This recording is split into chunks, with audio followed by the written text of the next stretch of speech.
तो दोस्तों आज की हमारी कहानी है लकड़ी का कटोरा। एक वृद्ध व्यक्ति अपने बेटे बहू के यहाँ शहर रहने गया। उम्र के इस पड़ाव पर वह अत्यंत कमज़ोर हो चुका था। उसके हाथ कांपते थे और दिखाई भी कम देता था। वो एक छोटे से घर में रहते थे। पूरा परिवार और उसका 4 वर्षीय पोता एक साथ डिनर टेबल पर खाना खाते थे। लेकिन वृद्ध होने के कारण उस व्यक्ति को खाने में बड़ी दिक्कत आती थी। कभी मटर के दाने उसकी चम्मच से निकलकर फर्श पर बिखर जाते, तो कभी हाथ से दूध छलक कर मेजपोश पर गिर जाता। बहू बेटे 1-2 दिन ये सब सहन करते रहे, पर अब उन्हें अपने पिता की इस काम से चिढ़ होने लगी। हमें इनका कुछ करना पड़ेगा, लड़के ने कहा। बहू ने भी हाँ में हाँ मिलाई और बोली, आखिर कब तक हम इनकी वजह से अपने खाने का मजा किरकिरा करते रहेंगे, और हम इस तरह चीज़ों का नुकसान होते हुए भी नहीं देख सकते। अगले दिन जब खाने का वक्त हुआ तो बेटे ने एक पुरानी मेज को कमरे के कोने में लगा दिया। अब बूढ़े पिता को वहीं अकेले बैठकर अपना भोजन करना था। यहाँ तक कि उनके खाने के बर्तनों की जगह एक लकड़ी का कटोरा दे दिया गया था, ताकि अब और बर्तन ना टूट फूट सके।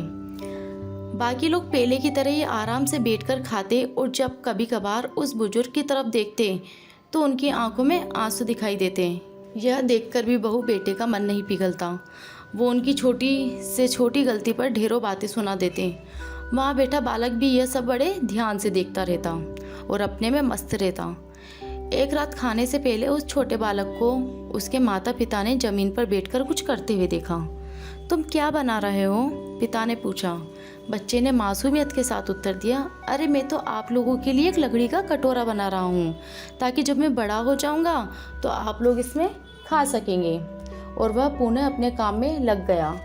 इस बात का उसके माता पिता पर बहुत गहरा असर हुआ।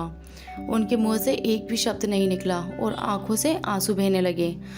वो दोनों बिना बोले ही समझ चुके थे कि अब उन्हें क्या करना है। उस रात वो अपने बूढ़े पिता को वापस डिनर टेबल पर ले आए और फिर उनके साथ कभी भी अभद्र व्यवहार नहीं किया। दोस्तों, हम अक्सर अपने बच्चों को नैतिक शिक्षा या मॉरल वैल्यूज़ देने की बात करते हैं, पर हम ये भूल जाते हैं कि असल शिक्षा सब शब्दों में नहीं, हमारे कर्म में छुपी होती है। अगर हम बच्चों को बस ये उपदेश देते रहें कि बड़ों का आदर करो, सबका सम्मान करो और खुद इसके उलट व्यवहार करें, तो बच्चा भी ऐसे ही करना सीखता है।